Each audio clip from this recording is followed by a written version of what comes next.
Hello दोस्तों, मैं हूँ राज और आप सभी का मेरे यूट्यूब चैनल राज में स्वागत है। दोस्तों चलिए एसएस थर्ड शिफ्ट की हमारे पास कुछ क्वेश्चन है। एसएस सीएचएसएल की इसका फोर्थ शिफ्ट आपको मैं तुरंत दूंगा। चलिए देखते हैं क्वेश्चन क्या क्या है।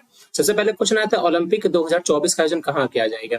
तो ओलंपिक 2024 का आयोजन कहाँ, पेरिस में होगा। ठीक है, पेरिस 24 समर ओलंपिक, फ्रांस में समर ओलंपिक गेम्स होंगे। ठीक है, अगर मैं बात करूं यहाँ पे तो 8 अगस्त को टोक्यो में जब 2000 जापान का टोक्यो में जब ओलंपिक हुआ था 2020 में ओलंपिक खेलों का समापन समारोह के साथ अंत हो गया था, जहां टोक्यो के गवर्नर यूरिको कोइके ने आईओसी के अध्यक्ष थॉमस बॉक को ओलंपिक ध्वज सौंपा, जिन्होंने इसके तुरंत बाद पेरिस के मेयर एनी हिडाल्गो को झंडा सौंप दिया। ऐसे में जब पेरिस 2024 ओलंपिक खेलों के शुरू होने पर अभी कुछ साल बाकी है, तब ये 23 में, ठीक है, कि एक कितना 33वें ओलंपियाड के खेलों के बारे में जानना मजेदार होगा। इसे ध्यान में रखते हुए हम आपको पेरिस 2024 ओलंपिक खेलों के बारे में कुछ बातें बताने जा रहे हैं, जिनमें नए खेलों का शामिल होना है। प्रशांत क्षेत्र में खेल आयोजन के लिए जगह, प्रतीक का डिजाइन और बहुत कुछ शामिल है। ठीक है दोस्तों, अगली क्वेश्चन है भूटान की आधिकारिक भाषा क्या है। तो ठीक है, तो भूटान का राजतंत्र हिमालय पर बसा दक्षिण एशिया का एक बड़ा छोटा और महत्वपूर्ण देश है। यह चीनी और भारत के बीच स्थित भूमि आबद्ध देश है। इस देश का स्थानीय नाम डग यूल है, जिसका अर्थ होता है अजदाहा का देश। यह देश मुख्यतः पहाड़ी और केवल दक्षिणी भाग में थोड़ी सी समतल भूमि पर है। राजधानी इसकी थिम्पू है और प्रधानमंत्री कौन है, लोते तेसिंग। ठीक है, मुद्राएं क्या है, मुद्राएं से क्या है, भूटानी नगुलट्रम।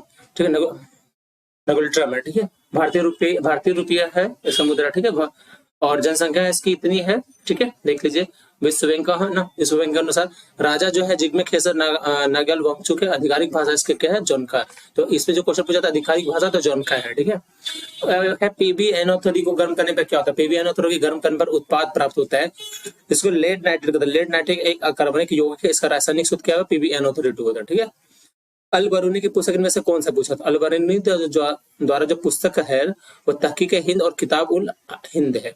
अल बरूनी में थोड़ा जानते हैं, अल बरूनी एंड अल बरूनी, इसको अल बैरूनी भी कहते हैं और अल बैरूनी भी ऐसा से भी लिखते हैं। अल बरूनी, इसका जन्म 15 सितंबर 1973 को ख्वारिज पारसिया में हुआ था। मृत्यु तो 1048 को हो गई थी। इसलिए कभी कभी ये पूछ सकता है, जैसे आज क्वेश्चन पूछा ना सेकंड शिफ्ट में कि 68वें में जो मिस वर्ल्ड बनी है तो उसको ताज किसने पहनाया था। इसने नहीं पूछा कि कौन पहना है, बल्कि उसको ताज किसने पहना ये पूछा था। ठीक है, तो गजनी में हुआ था, जो अफगानिस्तान में एक पारसी विद्वान लेखक थे, वैज्ञानिक, धर्मज्ञ और विचारक थे। क्या कहते हैं, वैज्ञानिक, धर्मज्ञ और विचारक थे। वह रबीबा का रहने वाला था, है ना।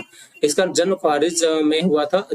17 में ख्वारिज्म का महमूद गजनवी द्वारा जीत लिया गया था। सुल्तान महमूद गजनवी के सामने अल बरूनी को एक कैदी के रूप में गजनी लाया गया था।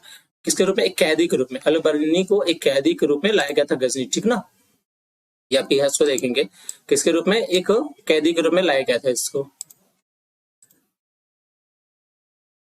ठीक है, कैदी के रूप में लाया गया था और उसकी विद्वता से प्रभावित होकर महमूद गजनवी ने उसे अपने राज्य का राज ज्योतिष नियुक्त कर दिया।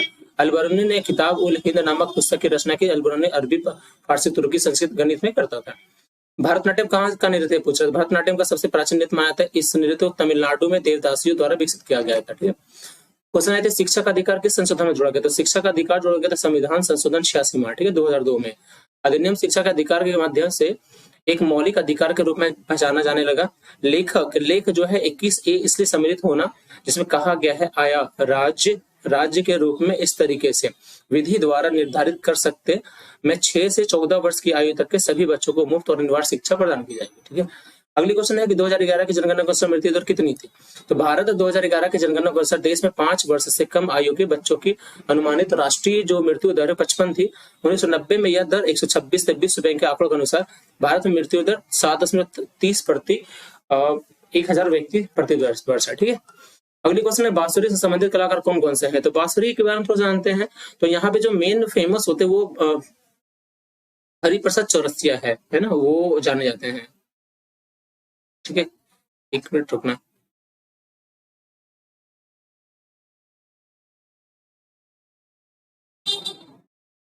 बांसुरी में मेन जो नाम होता है वो हरिप्रसाद चौरसिया है पूरी तरह से। ठीक है, इनका ज्यादा नाम होता है। ठीक है, ये बहुत ज्यादा रिलेटेड। बांसुरी पूर्वकालीन अज्ञात तो संगीत उपकरणों में से एक है करीब 40,000 से 35,000 साल पहले की तिथि की गई बांसुरी जर्मनी के स्वाबियम अल्बर्ट क्षेत्र में पाई जाती है। ठीक है,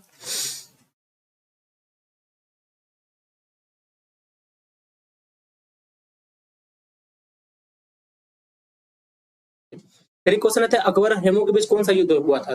तो पानीपत का द्वितीय युद्ध जो हुआ था उत्तर भारत के हेमेंद्र विक्रमादित्य, लोकप्रिय नाम क्या था? हेमू। ठीक है, और अकबर की सेना के बीच में हुआ था 5 नवंबर 1556 को। ठीक है, पानीपत के मैदान में लड़ा गया था। ठीक है दोस्तों, ये हमारा क्वेश्चन है थर्ड टिप्स के साथ मैं आपको बताता हूँ नेक्स्ट वीडियो में क्या क्या आने वाला, क्या आया है, क्या क्या आया और सब बताऊंगा। ठीक है, चलिए मिलता है नेक्स्ट वीडियो में, तब तक बाय बाय, थैंक यू।